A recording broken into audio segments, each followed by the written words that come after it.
We just came off of the dev live stream for the release of Sort of Convallaria, still coming out July 31st, so no fears about any surprise delayed announcements.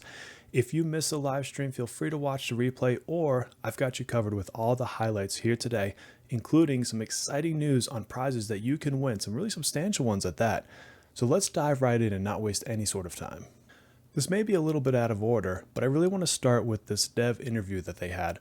Lots of good information coming straight from the team that's making the game for us. First off, they talked a little bit about why the game took until July 31st to come out. They said it was delayed. I only found out about it a couple weeks ago, so I'm not sure how delayed that really is. But they led off with talking about improvements they wanted to make to the optimization of the game. So mainly in areas such as the PC port, the console ports, and localization. Now, PC and console ports, they talked about the interface a bit. They talked about the controller experience and making sure that it didn't just emulate the clicking and simulation of clicking. And then on the localization, they talked about translation errors they had and how they really want to nail down, well, I guess just the translations and a localization, to be a little bit redundant there, and wanted to give the players the best experience they could, and they took this time to kind of polish that up. I'll admit that even in the demo, I found a lot of errors and such, and some, I guess, phrases that just felt kind of off and could have landed better. So I'm not sure how much of that has been improved since the demo version, but I'm looking forward to seeing how the story reads and plays out with some of those optimization changes. Another part of the optimization that they made comes in the form of the story, the gameplay, and the difficulty. We'll talk a bit about it later on how they're speeding up the schedule a bit. But what they want to do is optimize where things were hard, or I guess harder, to make sure that players progress smoothly throughout the campaign. They also talk a bit within that segment about how they kind of change the tutorials and teach people a bit better as they go along. With the optimization, they talk about some of the structural changes they made to the questing into that kind of new player experience. They mentioned things like adding new tutorial rewards and changing the difficulty on certain story missions. They want to make sure people are developing in a smooth kind of progression throughout that initial journey. Something that had me excited is they talked about 3 game modes or features that they have for post-launch. First one, which this part's not surprising, is the PvP modes. I've already seen other people play it. It's been covered quite a bit on YouTube. I'm sure I'll make a video on PvP later down the road. But they mentioned that is coming. You could do one-on-one battles, things of that nature. I know there's an attack and defense mode. I haven't personally played it, but I've definitely, like I said, seen it before. They also mentioned, and I didn't know this, a guild feature. And the guild feature allows for a couple of things, namely the guild construction event, which sounds like some sort of, I'm guessing a build of a guild site or something. They didn't really cover the details, but what they did talk a little bit about was the guild team battles. And what sounds cool about this one is you can actually borrow your guild members' characters. So if somebody in your guild has a stacked unit, it sounds like you can use that within this mode and battle with it in whatever these battles may be. And the final thing they talk about adding is a story mode. And this goes on to Spirals of Destiny, which is the free-to-play, single-player campaign journey, if you will. And they call this one the Sand-Made Scales. And it's different than the way the usual chapters play out. They say that it's more, I guess, casual, relaxed, happy, if you will. And in this mode, you'll be managing a trading post of some fashion. So not just fighting. And I'm curious to see what this trading post might have to do with the story. Given that it's a single player component, I'm not sure if that just means you get more resources for the story mode and campaign. But I'm curious to see what this might be as you evolve the story throughout time. And then a question I think a lot of people that have played gachas before that have a delayed global release came up. And this is, what are they doing to the timeline? How are they condensing it? Are we going to catch up to the Chinese version, the Taiwan version? And the answer is not exactly. So it looks like they're going to get us to about a 6-month delay. Now, what that means in practicality is we're going to have a sped up event timeline. It's not going to play out exactly the same in timing as it did for the other versions. And this means that events are going to be coming quicker and quicker and quicker to one another. With this, though, they mentioned that they changed a bit in the resource gaining. They changed a bit in the difficulty. They don't want it to come at a disadvantage from what I can tell. And so if you're worried that a shortened timeline might mean that you have less time to actually gather resources, it sounds like at least that they're trying to accommodate for that. I don't know if that means greater dailies. I don't know exactly what that means for resources on event stages, but it does sound like they've put some thought into this. We'll see how it plays out, but it will be interesting to see us kind of get this faster launch, or not launch, but faster timeline to catch up to the other versions and what that might mean for pull plans and things of the nature. Now, they did talk about a lot of other things, and I would encourage you to go back and at least watch that segment of the dev interview on their live stream replay. Again, it's on their website already. But I want to jump into, some quick beats on some of the other cool things that they talked about. Let's jump right into the events that they're kicking off with.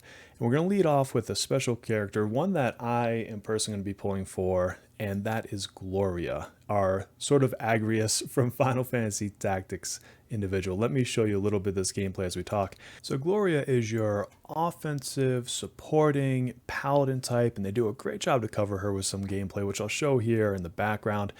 And really what you want to take away from this is that she's going to be making all of your characters that are in battle with you stronger via things like extra movement and some other buffs. And on top of that, she can switch between a couple of modes, one being this kind of banner holding buffing mode where you're getting more buffs to your teammates, and kind of staking that in the ground and then switching to sword mode where she can do some what looks to be rather devastating attacks, which again, the flashiness I'm in love with. I love this art style, and I can't wait to see her shooting this lance of longitudinous, I'm probably saying that wrong, into the opponents and just wreaking havoc all over them. This one, spoiler alert if you see pull videos, this one is a definite worth your luck site, your gems, your premium currency to pull for. I'm going to go all the way to pity for her if I need to, not just because the Agrius looks, but it just looks like a great character, great kit. And if you want a pull video from me, there's your 30-second intro to a pull video. Go for her. Love the gameplay. They showed quite a bit of it. I don't think you'll be disappointed in Gloria.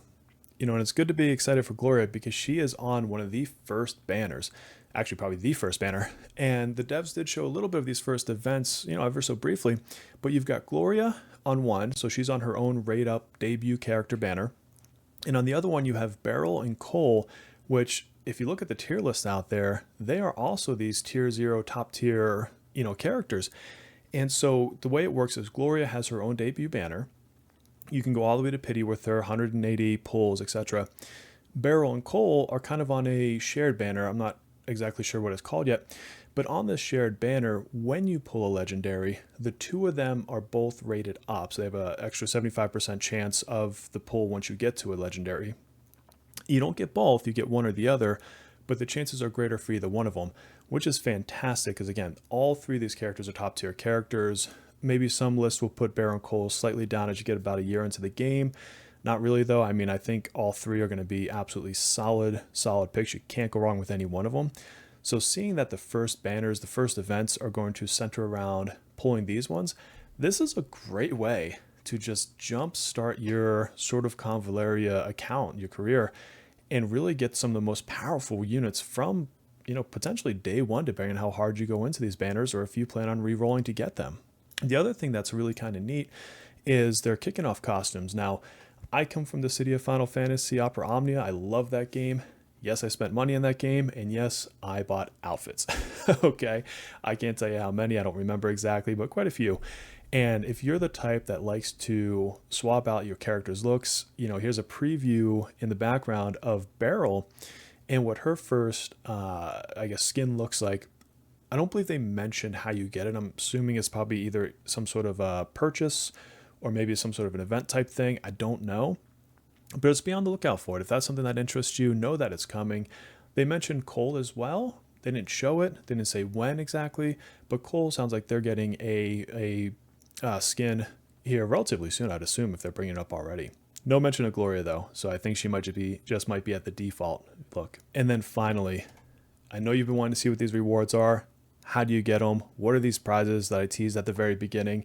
Well, they had 4 different reveals throughout the live stream. The first, and we all should be excited about this because we're all going to need it, is some Hope Luxite, 450 of them. This is what you use to pull characters. You convert this into the summon tickets essentially. And at least from the way the beta worked, not the beta, the demo worked, it was 150 of these Luxite per pull. So the 450 right off the bat, that's going to get you 3 pulls on the account on top of all the other rewards that we get from the pre-registration, etc. So just really upping your chances right away of getting one of these legendary characters, or at least getting you closer to a pity if you want to save for one. They also revealed later in the live stream another batch of in-game rewards, and it's another 300 Luxite. So again, 2 more pulls considering the 150 each. 5,000 Elysium coins, which is like a in-game kind of common gold currency, pretty standard fare for games of this nature, and some Radiant Powder, 3,000 of it. I don't exactly know what that's for. It's probably some sort of an upgrade. I haven't looked at it yet. It might be for weapons. I'll have to get back to you on that one. But all of these Luxite, coins, powder, this is all going to get delivered to you via the in-game mail system.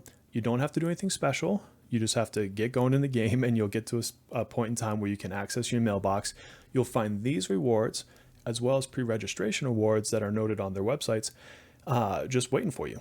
So get in the game, get started, get playing, and you'll find these waiting for you. But that's not all. There's 2 giveaways that they're doing, and these giveaways are pretty substantial as far as things go. The first one, and let me pull up the graphic here. The first one is one lucky winner is getting an iPhone 15 Pro 256 gigabyte, and then 3 other winners for this first pull get $50 Amazon gift card. Not too shabby. That gift card can go a long ways to getting you some more of the premium currency for you to do your pulls. Also, and this was the final giveaway that they mentioned, there's another $50 Amazon gift card pull, and it's 10 winners. So how do you get these? Well, to get these, if you jump onto the official Discord, there's a spot within there that you can click to, I guess, apply or enter, whatever you want to call it, for both giveaways, one or the other. I don't know why you wouldn't do both of them, right? And so all you have to do is jump on the Discord. I'll try to pull a link and drop it in my description below so you got a chance to come and meet the community. Myself, many content creators, and in a wonderfully established community are sitting over there, talking it out, excited for the launch. So if you want to join over there, even if you don't win, I think you're still going to find it to be a very valuable resource. So there you have it. That is some coverage on some of the main key information and beats and giveaways that came from the live stream. They talked about so much more. They showed gameplay footage, all sorts of different previews, things like that. Especially if you're new to sort of Convallaria, I would encourage you to go watch their live stream. Like I said, these are the top notes, the beats, the things I really wanted you to focus on in a short amount of time just to save you the headache of going through the whole thing if you didn't want to watch it. But again, I do encourage it. I'll have another video coming out soon on my pull plans. And then once the launch goes live, I plan on live streaming it. So join me on Twitch and you'll get to go through the live experience with me. And after go live, I plan on delivering to you some quick, concise guides on the different elements of the game. So you don't have to sit through, my face for 20 to 30 minutes to find out something basic like currencies, right? So join me for those videos. I look forward to seeing you on release here on July 31st.